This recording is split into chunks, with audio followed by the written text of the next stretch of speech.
आज हम पढ़ेंगे कुछ 8वीं का गणित अध्याय 1 वर्ग एवं घन, जिसके अंतर्गत प्रश्नावली 1.2, जिसमें दूसरा सवाल है, वह छोटी सी छोटी संख्या ज्ञात कीजिए जिससे 256 को गुणा करने पर गुणनफल एक पूर्ण घन बन जाए।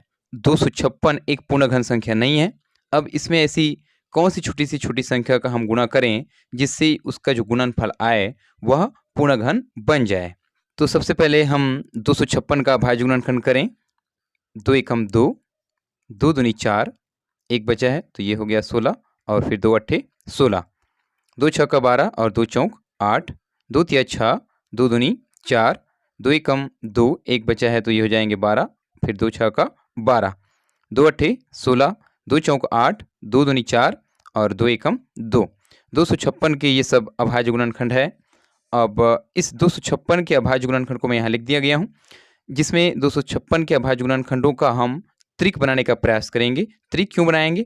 क्योंकि हमको एक पूर्ण घन संख्या बनाना है और घन संख्या के लिए त्रिक त्रिक जोड़ा तैयार करना जरूरी रहता है। तो यहाँ पर एक त्रिक बन गया, यहाँ पर एक त्रिक बन गया, लेकिन 2 गुणित 2 इसका सिर्फ एक जोड़ा तैयार हो रहा है, त्रिक तैयार नहीं हो रहा है।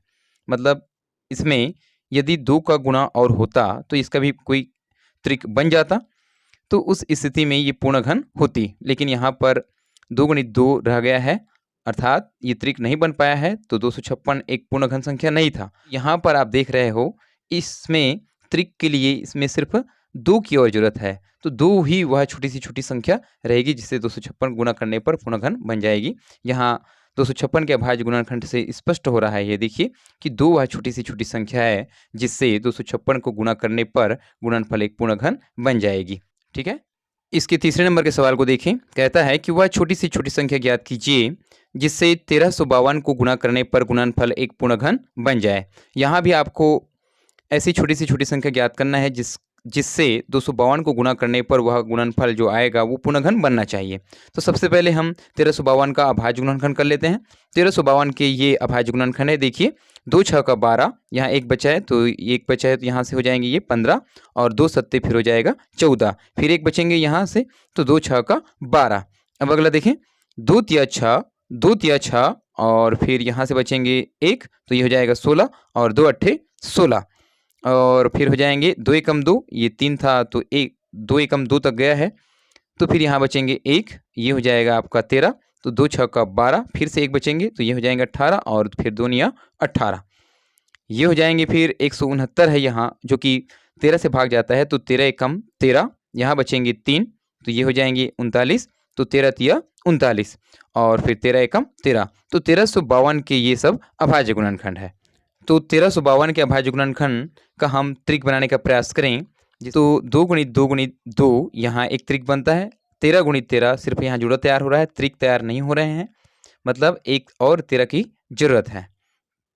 तो यहाँ आप देखते हो 1352 के अभाज्य गुणनखंडों में 2 के लिए तो त्रिक बन गए हैं, किंतु 13 का कोई त्रिक नहीं बना है, या 13 का त्रिक बनाने के लिए एक बार और 13 का गुणा करना होगा, तो 13 का एक बार और यहाँ से गुणा करना होगा तब जाकर के ये त्रिक बनेगा। अतः 13 वह छोटी सी छोटी संख्या है जिससे 1352 को गुणा करने पर प्राप्त गुणनफल पूर्ण घन बन जाएगी। इसके चौथे नंबर का सवाल है, वह छोटी सी छोटी संख्या ज्ञात कीजिए जिससे 8019 को भाग देने पर भागफल एक पूर्ण घन बन जाए। इससे पहले जो दूसरा और तीसरा सवाल था वहाँ पर क्या था, गुणा करने पर गुणनफल पूर्ण घन बन जाना चाहिए था, लेकिन इस सवाल में हमको एक छोटी सी छोटी संख्या ज्ञात करना है जिससे 8019 को भाग देने पर भागफल एक पूर्ण घन बन जाना चाहिए।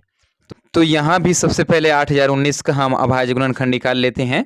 यहाँ 8019 का अभाज्य गुणनखंड को देखिए, 3 से जा रहा है ये, 3 दूनी 6, यहाँ बचा है 2 तो ये हो जाएंगे फिर 20 और फिर 3 छः का 18, 20 था और 3 छः का 18, तो यहाँ बचा है फिर 2 और यहाँ है 1 तो ये हो जाएंगे 21 और फिर 3 सत्ते 21, अब बचा है ये 9 तो 3 तिया 9। अगला देखें 3 अट्ठे 24, यहाँ 26 है, 3 अट्ठे 24, यहाँ बचेंगे फिर 2 और ये 7 है तो 27 हो गया और 3 या 27 और 3 एकम 3, 3 दूनी 6, यहाँ बचेंगे 2 और फिर ये 9 है तो 29 हो जाएगा और 3 या 27, 29 था और 27 तक गया है तो यहाँ बचेंगे 2 तो ये हो जाएगा फिर आपका 21 और 3 सत्ते 21। अब यहाँ से 3 या 27 और फिर 3 या 27, 3 तिया 9, 3 तिया 9 और 3 एकम 3, 3 एकम 3 और फिर ये 11 है तो 11 एकम 11।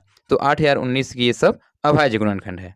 8019 के अभाज्य गुणनखंड का हम त्रिक बनाने का प्रयास करें तो यहाँ 3 का त्रिक बनता है और इसमें भी 3 का त्रिक बन गया, 11 का त्रिक नहीं बन पा रहा है। और प्रश्न कहता है हमको वह छोटी सी छोटी संख्या ज्ञात करना है जिससे 8019 को भाग देने पर भागफल पूर्ण घन बन जाना चाहिए।